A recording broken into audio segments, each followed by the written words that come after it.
Welcome everyone to a new episode of BetTalker, brought to you by BetBlocker. Today we have here Dr. Sally Gainsbury. Uh, thank you for being here with us today. And I have been looking at our conversations on LinkedIn. I said, "Oh my God, first time that I say hi to you was in 2017." Like time really flies quick. For those that don't know you, could you tell us a little bit about yourself? What get you into gambling and research and all of that? Yeah, absolutely. So I am currently a professor at the University of Sydney in the School of Psychology, and I'm also director of the Gambling Treatment and Research Clinic. We have funding from the state government in New South Wales to provide treatment for people with gambling related harms. So my background is in academia. I came through in a psychology stream. I actually became studying to be a clinical psychology and have a psychologist and have those qualifications. But while I was doing my study and research at the same time, I really enjoyed the research. I enjoyed the clinical work too, and have always been really motivated to try and reduce harm from a prevention point of view, which is why I went more into the research side of things to try and use that clinical experience and particularly focus on the consumer perspective to try and inform policies to drive systemic change. Now, systemic change is obviously slow, and it's something that requires stakeholder engagement. So I do a lot of work in policy, with industry, with different stakeholders, and with consumers as well, to ensure that voice is represented as much as possible, and really thinking about things from the consumer perspective. But I do think in order to drive change, you also have to understand the drivers of the industry, the political and policy levers, so you can argue for, make the case for change. But unfortunately, while we're waiting for more systemic change, I do also work on individual strategy. So things like creating interventions and prevention. And a lot of what I do, it looks at how can we implement and design tools or interventions or resources in a way that the consumers would want to use them. So they're designed for very consumer centric for people as something they would want to use that would be appealing and impactful. So we're looking at making people's lives better and easier, not sort of adding tools and hoops that they have to jump through uh, in their own ways. So that's really where I work, and I'm fortunate to be at the university. So I have students and early career researchers and colleagues, particularly across disciplines. I'm in psychology, but I think it's really valuable in gambling, particularly I work with colleagues in economics who look at decision making and behavioral economics and neuroeconomics. I work with colleagues in business, in public health, in law, even in engineering and arts and communications and media design. So all of these perspectives make for a really rich understanding and research environment. Wow, that's amazing. I when you were talking, I was thinking about you know uh, because I work, I've been a bit in different side, work in the industry, clinician, charity sector, and during ICE, a friend from the industry, she told me, oh, it would be great, to have some internships for young researchers to work in the gambling industry, like a couple of months, to see it from the inside.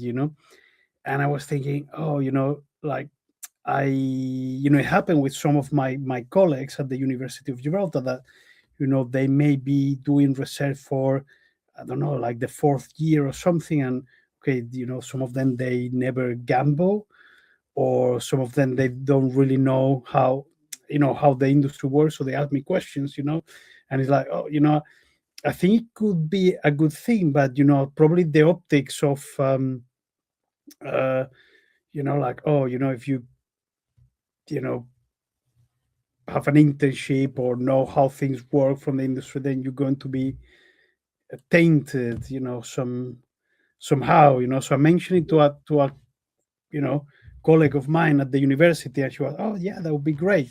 But then I thought maybe that could have a negative impact on her career or something like that. So I was like, oh, I don't know if it's a good idea, or I'm going to get this person into trouble, Yeah, it's an interesting thought, and agree. I think internships and experience in applied settings and real world settings are really valuable. Certainly at the University of Sydney, there's a real shift towards putting students in internships and programs that give them that experience. I've certainly benefited a lot when I work with for example, an external consultant or anyone that works in a different way. And, academia is very specific. We're great at some things and absolutely terrible at others. For example, most of my project management experience and stakeholder engagement experience, I learnt more from working with, other external organizations like consulting companies and firms like that, which, these are skills that are not taught, but they're also not modeled in academia.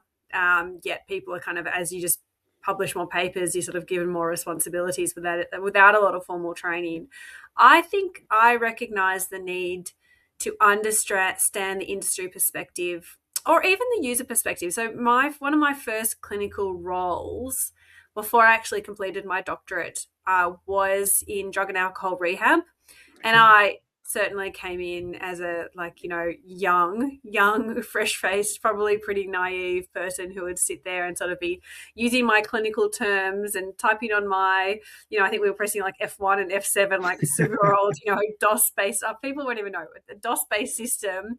And I very quickly learned, when people are telling me, when I'm saying, oh, how much, I was trying to get an indicator of the substance rates and how much people are using, and they're throwing out slang terms that there's no F11 drop down menu for the terms that people are using. I'm like, but how many grams is that, sort of thing? So you have to understand the consumer perspective and the world in which these things are operating. So I'm always shocked when, for example, someone will come to me who's working in a community organisation or a clinician, and they've never set foot in a venue, and they've never touched a gaming machine, they've never played a gaming machine. And don't get me wrong, I also don't suggest that, as I needed to go and take ice to be able to provide this service, but you need to understand what people are actually doing. And you can go, I don't suggest you hang out on a street corner, but you should go into a gaming venue and look around and see what the machines look like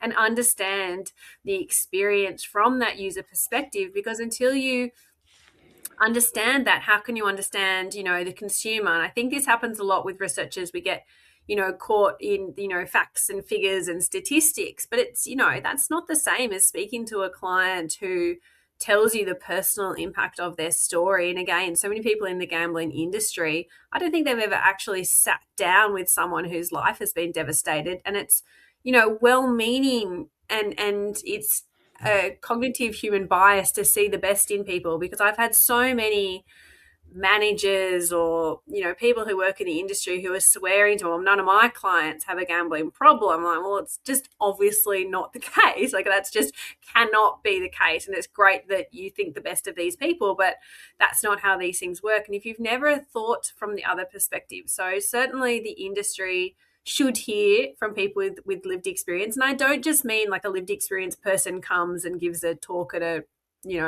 development day once. Like, that's a great step, but it's certainly not sufficient. You need to talk to your own customers.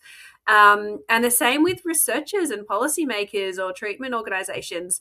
Again, I don't think they have to go and work for the industry, but I started going to industry conferences and sort of sitting at the back. And as I was the only non-industry person there, gradually started speaking to people and making, talking and understanding. And that would have been 25 years ago. And that's why I'm now in a situation where people say, oh, how come you got that data set? It's not overnight. I've been in these conversations for the last 20 years, just listening, being respectful, and yes, having difficult conversations and being the one researcher who's able to present, and oh, that's Sally, safer gambling person who's going to get up and give her spiel again. And it's not super fun sometimes, but having those conversations, and more importantly, listening to the conversations, listening to what the industry are concerned about, what the pressures are, what the levers are, that's how you can then push for change by putting it in sort of a business case that is going to be considered. It's fascinating. What you're saying, because I have experienced a little bit the same. I remember when I used to work at Gordon Movie, and we're getting new like counselors and therapists and all that. On the intro, I do a bit of an intro about gambling. Many of them, they were a bit like squeamish. Like, oh, like, and they may be like general, like counselors and therapists. I was okay, look, this different type of gambling, this how it works, all that. And I was a bit surprised because, for example, if they were working, I don't know, like in a sex addiction clinic, they'll buy themselves books, they try to learn or, but with gambling, okay, you want to work in gambling without, you know, uh, fully understanding, the different products, how so it's a bit, sometimes I feel a bit like, um, there's even a stigma among practitioners about trying to understand things a little bit more in depth. I don't Yeah, know. I totally do agree. For example, I take our clinicians and new researchers each year. There's a gaming expo in Australia, and I say like go touch the machines, look at the machines. It's a trade show essentially, and like talk to the manufacturers. They're trying to sell machines. Mm, Listen to how they're describing like the features. And yes, you're not trying to buy a machine, but you need to understand it. And sometimes I post like a photo of us on LinkedIn or something, and I always get criticism. What are you doing supporting the industry? Go in there. It's like dirty or like, like you say, very stigmatized. But the reality is, I'm not trying to support the industry. I'm not making an effort to make the industry better, but how am I supposed to influence the industry if I'm not having conversations with them, understanding the products, understanding what they're trying to do? There's a difference between being part of the conversation, I think, and this perceived acceptance. It's like that. There's a lot of sort of tagline you put under your LinkedIn profile, views and, re-tagging, or, what I'm talking about doesn't necessarily represent my personal views. It's my role to understand. And if I need to influence the industry, I have to be part of the conversation. I don't want to be outside, yelling at them where no one's listening. and the other thing that is really interesting is that, uh, some people, they have this, preconception, like gambling companies, they have like an evil lab with a lot of psychologists, where, in my experience, I have worked in some of the biggest gambling companies, and they don't have the basics of 101 of psychology, but there's this sort of Darwinism of, okay, there's, a product that works, better than another one. It may be a bit more uh, engaging, or some features that, they may create more craving for. And it's a bit like Darwinism. You get, okay, products that probably they are more addictive, that they tend to evolve, because what they're looking at, the numbers, what makes more money and all that. But I never have seen, a single gambling company where they have like psychologists working on, oh, this type of randomized reward system works better than this other one. I just feel a bit like, it's a bit like, uh, you know sort of Darwinism of products on steroids. Okay, you got like, 5,000 different types of slots on an online casino, and then the ones that they're going to uh, be on the number one of creating revenue, probably that the ones that they are, have a bit more dangerous features somehow, and they produce more revenue for the. What's your experience as a psychologist? Have you ever Mm. met, I don't know, like a company that have a group of psychologists able trying to maximize? I've never seen an evil lab. There's certainly labs though, and I've been in them. And I've look. Don't get me wrong. I have heard things at gaming conferences that definitely make my skin crawl, and I find not great from a consumer safety product. I Mm. definitely feel that in a lot of places, safer gambling, which isn't a term I love, but that's the term that's kind of in place at the moment. What was called responsible gambling, what used to be compliance and still is. So however it fits, I find it differs between companies. So that's the other thing. You can't just sort of paint the whole industry with the same brush.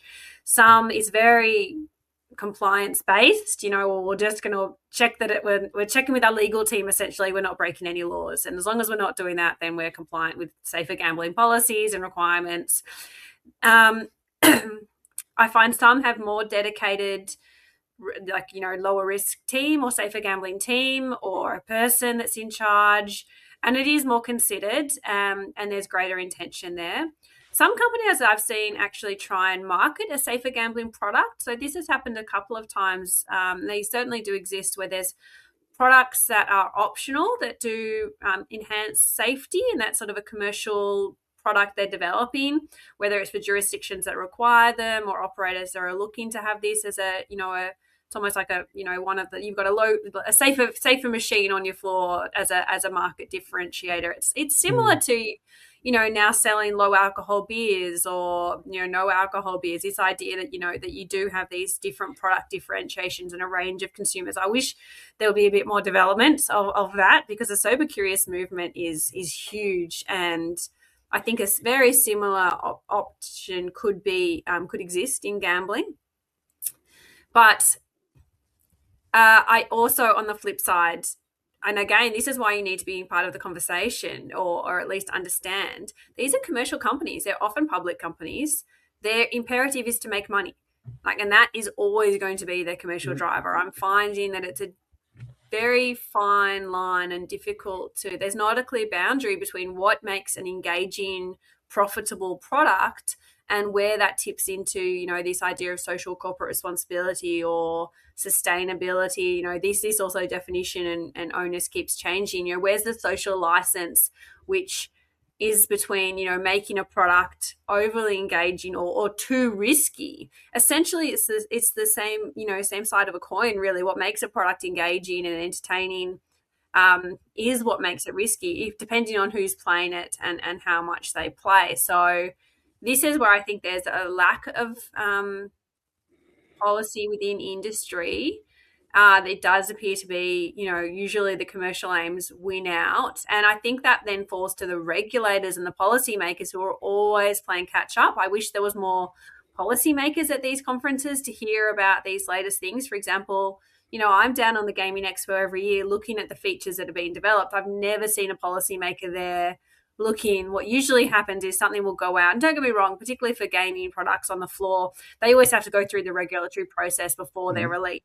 But it feels like the regulatory policy processes are often playing catch up, particularly in areas like online gaming where they don't have to be approved before they release. It's typically like they get released and then there'll be a catch up process while the policy go, oh, actually, maybe, that's not so good. So I think that the onus is more on policymakers to work with researchers to say what's coming out, what's ahead of us. Is this a coercive feature? Is it overly, manipulative, or is it pushing in a dark way that we need to specifically regulate it? And that's when the companies have to pull back. But it's not a great system, because it means it's always behind. It means that the companies can just go for the letter of the law and say, okay, well, we didn't specifically do the thing you told us not to do. We did this thing that looks a lot like it, but is slightly different. So you have to create a new law. So it's a really difficult, almost like cat and mouse game between regulators and commercial interests, which is, again, super problematic for the consumer. And it's when you get to that point where it's the letter of the law rather than the spirit of the law.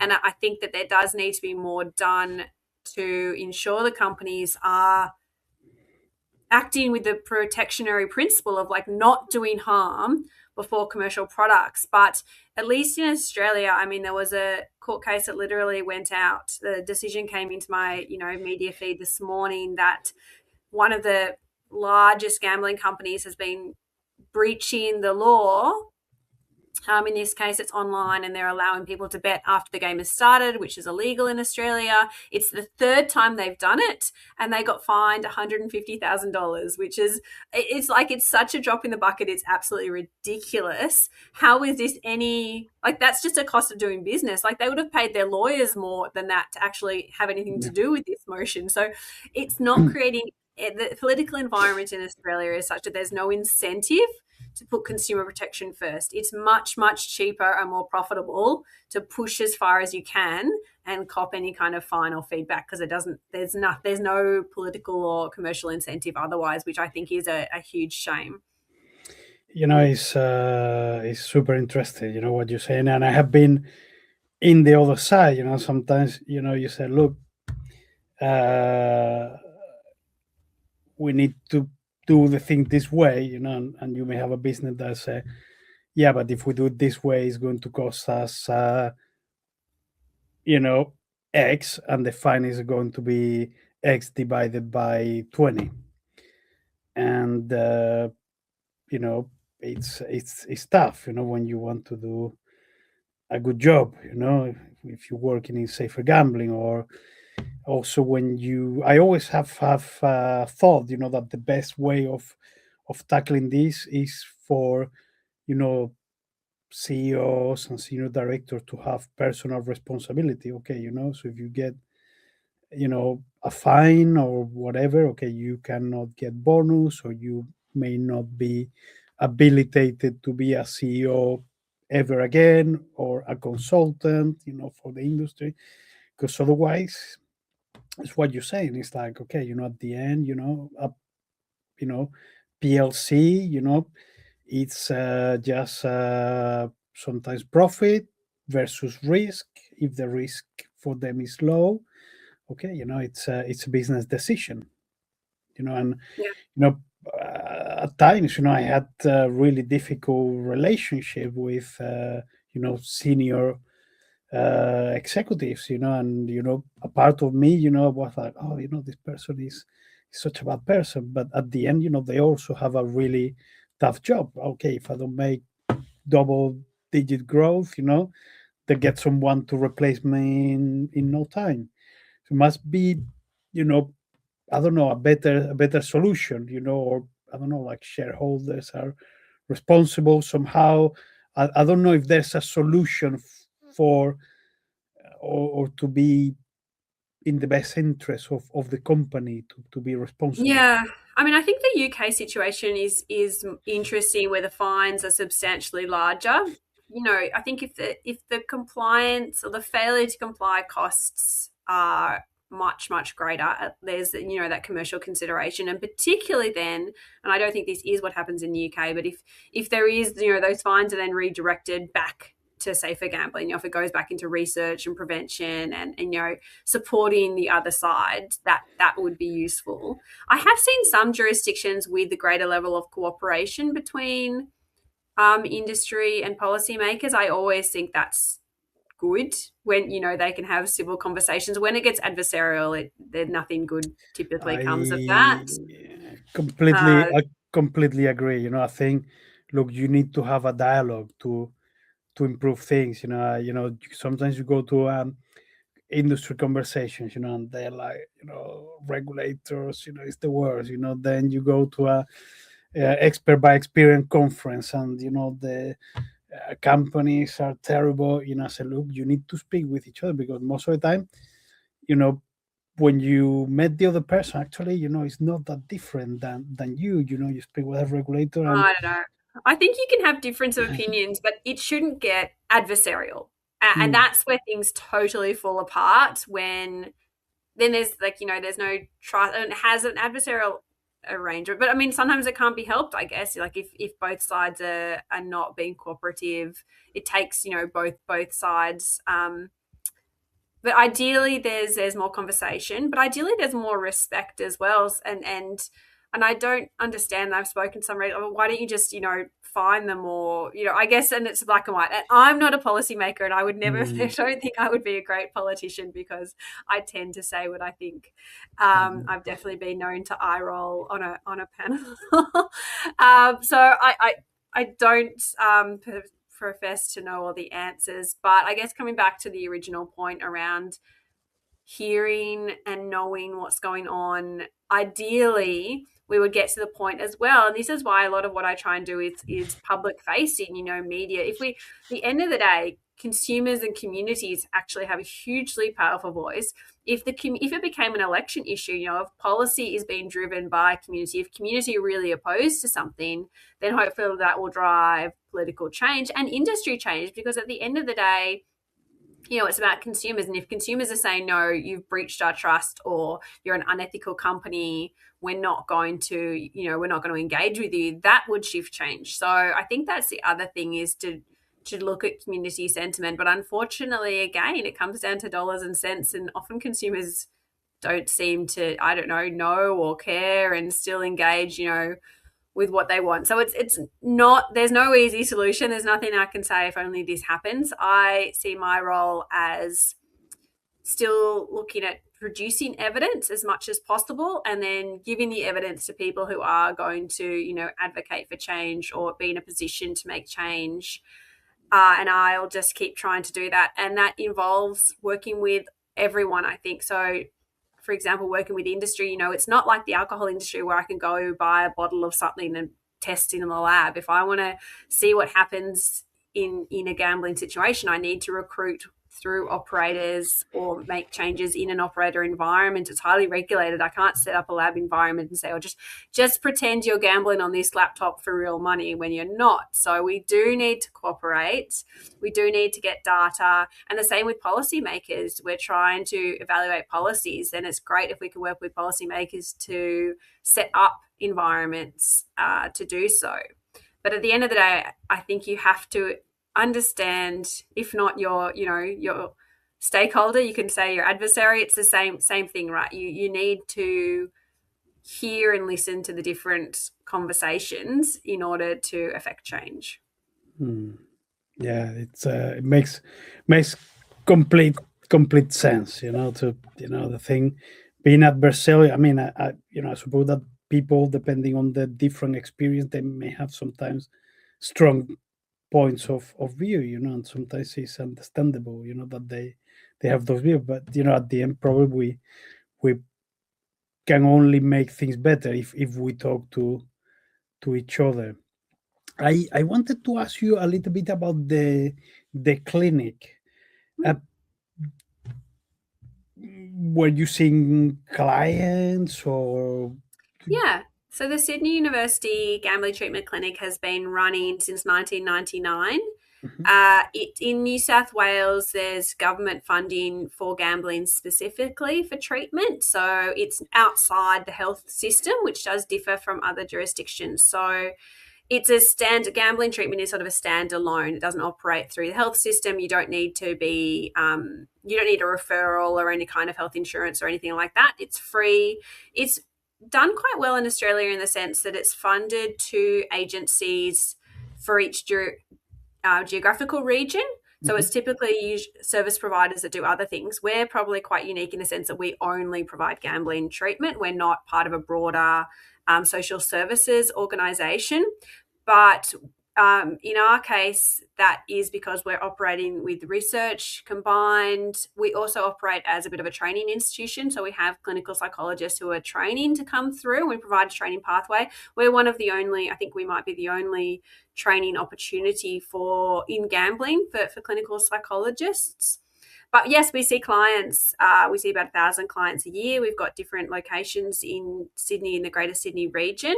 And it's a really useful opportunity for our researchers to learn directly from clinicians, and our clinicians to learn directly from research. We also invite clients coming through for treatment to participate in research, do surveys and that sort of thing. So it's a really nice nexus going back and forth. But the other things we do through the clinic are quite innovative. I think we have more outreach. So we have specific community engagement officers that are out in the community. So it's not just the clients who are seeking treatment we need to hear from. It's also the community members. Why aren't they seeking help? The concerned significant others, trying to reach people at early stages. Also, I think it's quite important to do professional outreach and education, because we know that less than 1 in 10 people who have gambling problems do seek help. And if they do, it's maybe 9 to 10 years after they've been experienced problems. So one of my interests is to try and train and reach more professionals, particularly in helping roles. So whether it's health, mental health, welfare, social service organizations and professionals, to encourage them to understand gambling, to screen for any gambling issues and to make appropriate referrals using the stepped care model. So it might not be that people necessarily need or want to come to treatment, but can we refer them to other sorts of support, whether it's self-help or simply just getting them to think about their gambling, putting in place their own, methods to control, or even just knowing they can have a conversation with someone, because I think gambling is so heavily stigmatized because it's not something that people want to talk about. And we find this Mm. amongst professionals as well, that there's a nervousness about upsetting someone if you ask about gambling, that's inappropriate. They might react badly, they might be hostile, or that if someone says, yes, I have got gambling issues, that the professional feels untrained or ill-equipped to know what to do with that. So there's, not to mention, it's just capacity wise, there's so many things they have to deal with. So there are a lot of issues of why people aren't asking for gambling. So one of the things we're looking at the clinic with the research side is put together more resources for what we call stepped care intervention. So for people who don't need to come in for treatment, we're looking at what other resources can we provide for people and making that really easy for professionals to link to and provide a whole range of resources from everyone, no matter how frequently or infrequently they do gamble, to know that it's fine to have that conversation. It's important to check in. It's an appropriate part of general health and wellbeing screening. Yeah, no, I was thinking about, I think, I don't know, maybe like 6 years ago or something, an organization in the UK, I think it was Wygam. They came to me and they asked me, oh, we have this training program for GPs, and we want to train them on, gambling related harm and doing screenings and all that. And they sent me the PowerPoint, and I don't know if it was like 60 or 80 slides. I say, oh my god, like, this poor GP, that they have like, a million clients a day. I don't know how's the situation, in Australia, but the UK, they're all overworked and they don't have time. They just have 5 minutes for.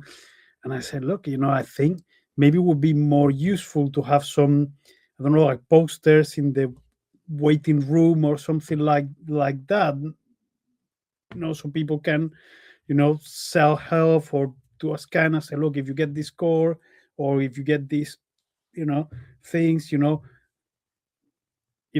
to your GP, tell them, what's going on, rather than, because I think most of the time, maybe gambling is not the first thing on the list of the person's problem. Okay, maybe it's in E&E because they had an accident and they need some stitches, and maybe they are under the influence, and they are angry and tired because they have been 6 hours there. And okay, you have someone that needs to get some stitches, check that they, can get this antibiotic, but they're not drinking at the same time or something like that. And the person is normally not going to have enough time or to check for, gambling, autism, and 10 other things. I Yeah, think absolutely. And it's we found this in our research. So we have done some research looking at what are the barriers to screening. And absolutely, it's just not part of their job description and capacity, as you say, for a lot of people. Consumers tend to not bring it up. Again, it might not be the presenting issue. There might also be a lack of connection. So people might present with these nondescript symptoms. I'm not sleeping well, I'm stressed, I'm anxious, there's, fights at home, all of which might be completely stemming from gambling, but they might not make that connection, and they might just fail to mention that too. It's amazing the things that people don't mention mm, to their healthcare providers. I think one of my very first clients, as a psychologist, as a provisional psychologist, was heavily smoking cannabis throughout our entire therapy time and only mentioned it in the last session. It's like, okay, well, those cognitive strategies might have been slightly difficult for you then. So it's not brought up. And so I do like the idea, and I've mentioned this as well, of having more visual signs. If you have a gambling problem, mention it. Or just if you gamble, like not gambling problems. Because again, people think, I Yeah. don't have a gambling problem. That's not me, which is fine. But again, the other thing that will be really helpful is if it's just on the checklist, because again, there's so many presenting issues, you can't expect, particularly a GP, to screen for every single thing. But if it's on their list from the health organizations, like we ask about tobacco, substances, alcohol, gambling, if it was just literally a box on a form somewhere, that would be a conversation starter for people. Like, is there gambling? Do you or anyone in your family gamble? Like, yes, no. Like, that's a way to screen. And then you could have one follow-up question, or even if you don't follow it up, it's now let the individual know, okay, this is something that is relevant to my health and my care. It is like the doctor wouldn't have asked about it if it wasn't something I could bring up. So there's also that thinking, GP doesn't want to know about my gambling, or particularly around mental health, people think, maybe I need to go talk to a specialist as opposed to whoever you're sitting in front of. But even if you get a referral and you don't act on that, those early conversations, or the more you can think or have it placed in your head, okay, there are resources out there, because a lot of time the consumers have no idea what resources there are. Like, I could look at a website, or I could look at this, I could look at that. That's starting that shift from what we call pre-contemplation, where people aren't even remotely thinking about it, to contemplation, where that's that's a really difficult step, and it's an important step, and it's always overlooked because all the focus is on action, or someone's decided to do something about their gambling, so let's make a resource for that. But that's great. But if you don't do any work to get them to decide to do something about their gambling, there's a huge gap and underutilization of those lovely resources that we do develop. So that I think we need to do more to get those visual signs out there that, it's okay to talk about gambling. It's okay to ask about gambling. It doesn't have to be about problem gambling. It could just be, I gamble, 3 times a week. You're like, okay, well, that's interesting. We'll circle back to that at your next annual checkup. Again, just those small signals that this isn't a stigmatized, problematic thing to raise up. No one's going to freak out if you mention it, I think are critical to start to address some of the bigger systemic issues, particularly for the most unsupported group, which is the significant others, because this is a group who get no support. They don't reach out for support, and they're often suffering incredibly due to someone else's gambling and feel like they've got no one to turn to. You were mentioning stigma, I think a couple of times, when we were just talking, and a part of me sometimes, I got a big beef at how people affected by gambling related harm are being portrayed. The other day I was seeing like some ads of a new campaign from an organization, and okay, it was like a mom just playing slots, and the kid is hungry and he asks for food, and the mom doesn't care, or the dad like stealing the birthday money. And I feel a bit like, okay, if you portray people affected by gambling harm like that, people, then okay, I'm not like that. I don't want to be associated like that. Or maybe people, that they suffer from uh, you know other type of addiction. Sometimes it's okay, you may have an addictive problem, but doesn't mean that you don't love your family, or that you're a terrible parent, or so I think sometimes the way, sometimes organizations that want to help, portray people in a such a stigmatizing way that is counterproductive. It's like, okay, yeah, I'm not like that, or even if Yeah. I have a problem, I don't want to be associated with this extreme archetype. I agree. A lot of probably earlier as well. So I see it less these days, but I still think of when I was in a venue and there's a black and white poster of a little girl crying into her cereal, the implication being she's all alone, she's eating cereal because her parents are out gambling, call gambling help and admit that you're the parent that's left your child. Again, really stigmatizing, not relatable.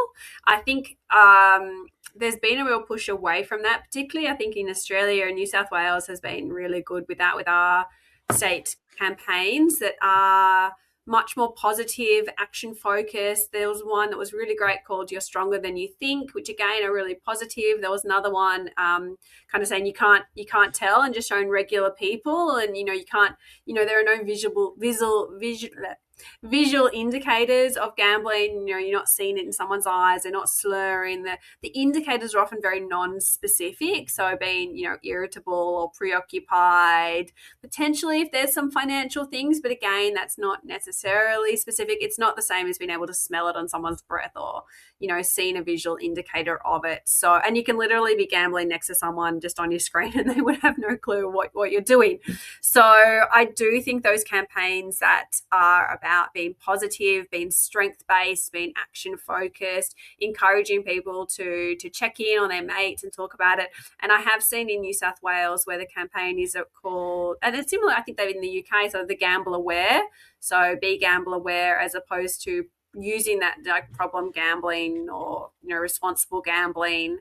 I think these more proactive and positive strength-based approaches are hopefully going to be much more powerful. In saying that, I don't know we have had any increase in help seeking, so I think that it's what you would call a necessary but not sufficient step. So it's a step in the right direction, but it's not going to be a silver bullet about it. And that's where I think, because you need to couple that with specific training for professionals to start talking about it in the right context, because again, the onus is still on the individual to raise it, to bring it up. It's great that they're now feeling hopefully more empowered to do so, but it's a really difficult thing to have when you're sitting in a room, you're 15 minutes up, you're talking about your sore toe, and the doctor's like, right, anything else? Like clearly looking at their watch going, next patient's already 15 minutes late, for you to go, actually yes. That it's, if these campaigns are to be successful, we need to couple them with greater opportunities to not have to seek help, but to be asked about help. Like that, just flipping that around, so someone's reaching out, or there's opportunities, as opposed to the consumer having to put their hand up, go to the website, pick up the phone. That's very difficult for someone in any case. I mean, even for example, I've got something from a store, I super need to return, I can't be bothered. I'm probably just going to fall into that trap of just keeping this useless item and just like letting the big box store eat my money. I'm like, fine. Like I've pretty kind of come to that realization. And that's not a stigmatized, it's just a can't be bothered thing to do. Like, I just can't be bothered to click a QR code or whatever.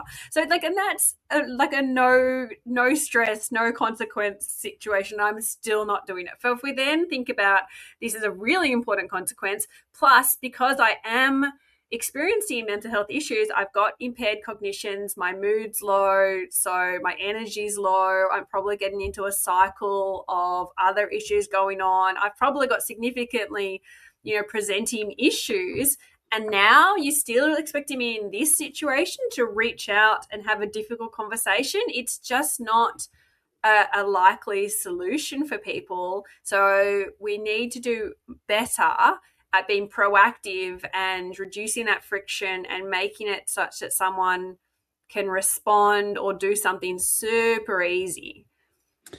And I suppose that probably you may have people with previous experience, that they go to the doctor, I'm not feeling well, and okay, what do you have, low mood? Yeah, for how long? Here you go, there's some sertraline or citalopram, come back in 3 months, and then they ask you how you doing.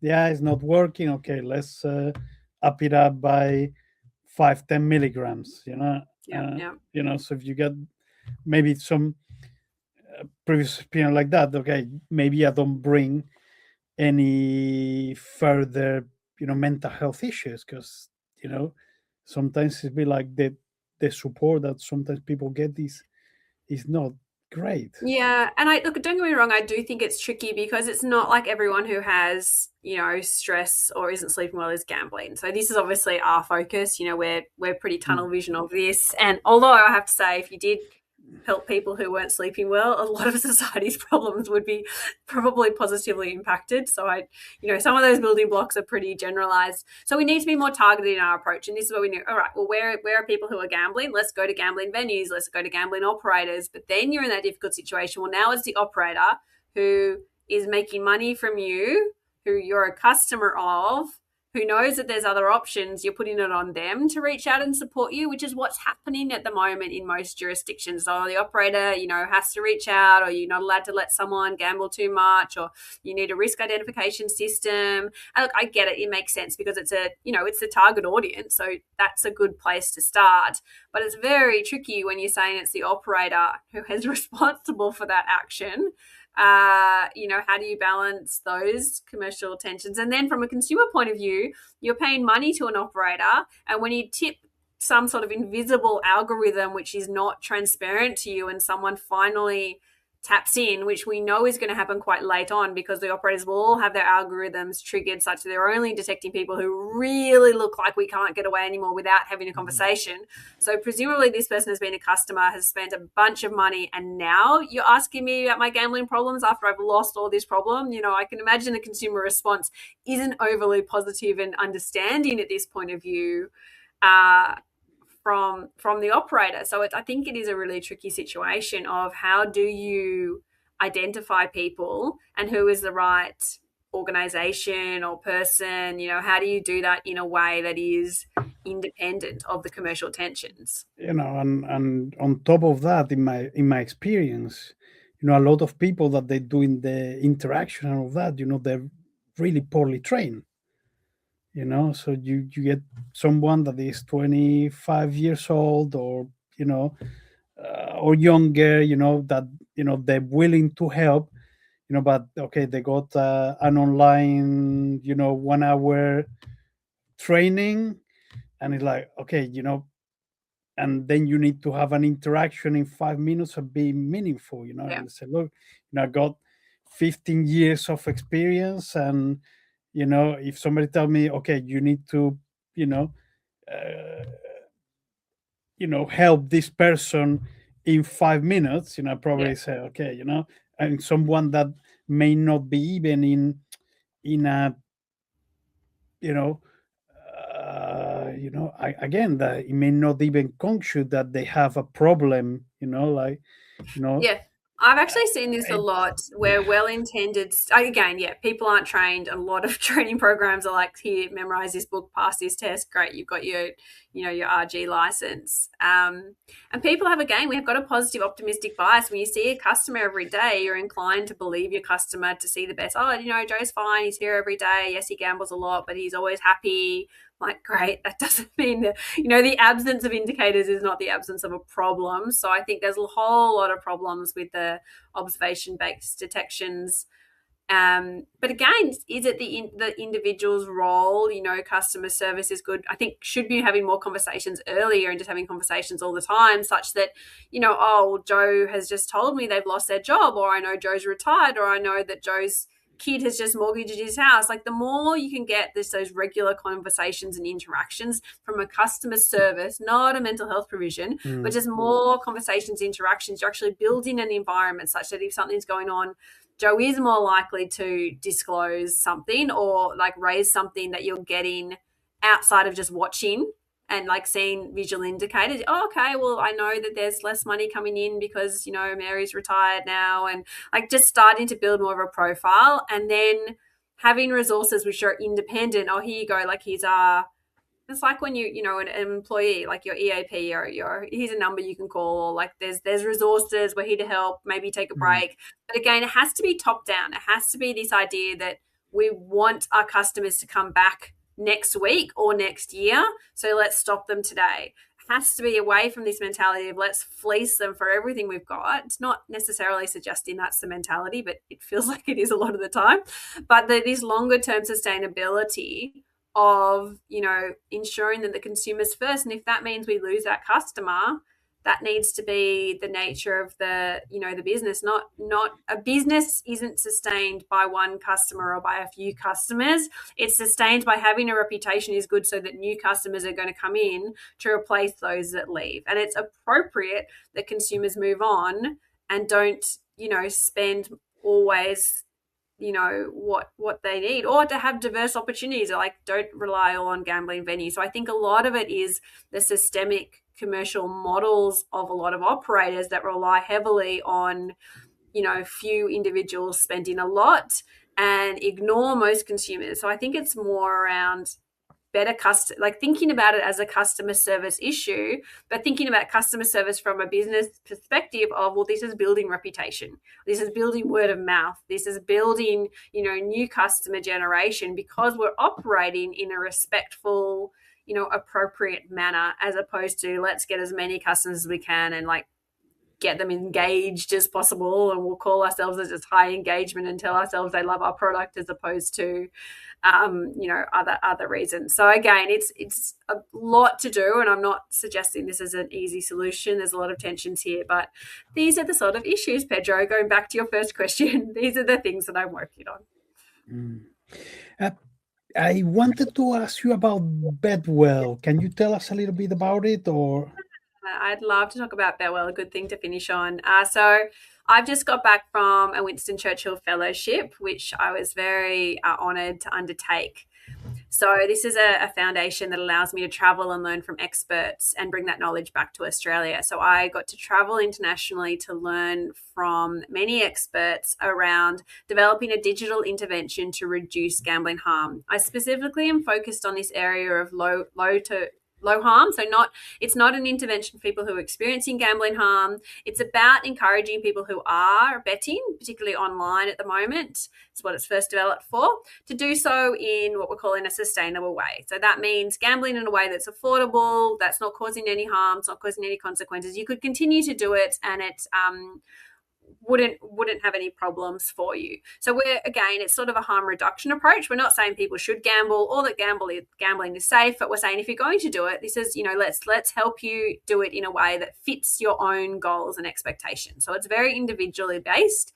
It's very strength-based. We're designing it such that what it allows people to do is monitor their betting. And we produced this particular product because people were telling us, again, it was co-designed with bettors all the way through.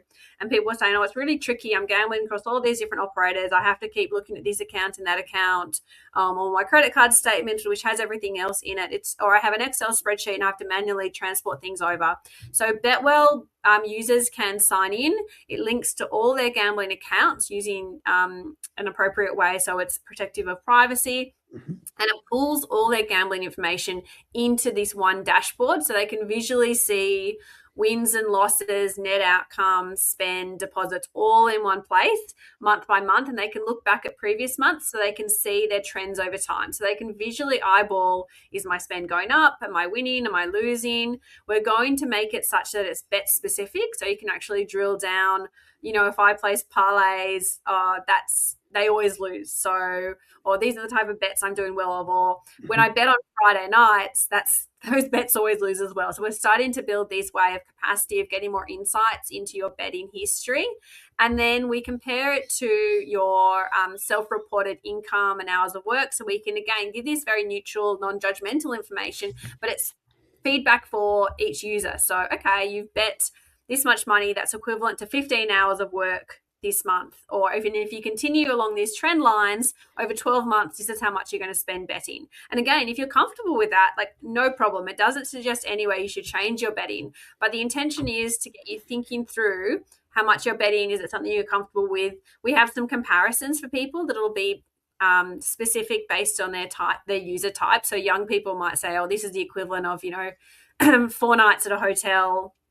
Whereas an older person might say, this is, a 4-person house of groceries. This is how much you're spending, your past month for the same costs of your past month. You could have paid your utility bill. Again, it's not judgmental, and it's not saying there's any problem with anything you're doing. It's just intended to make sure people are aware, because what we found through our research is that people who bet online and in venues have very low awareness and accuracy. When we ask you how much you're spending, people have no clue. They can't tell us the spend, the nets, the deposits. They're on average 100% inaccurate. And the more frequently you bet, the less accurate you are. So, all these strategies around gamble responsibly, or, set your deposit limit, they all rely on you actually understanding how much you're betting. And if you don't know what you're betting, how can you set yourself a strategy? So BetWell is simply designed to ensure people are on top of their betting. They can see it, they're aware of it, and they're being intentional with their spend. I mean, I always think that, promoting informed decisions, it's always, a good thing to do.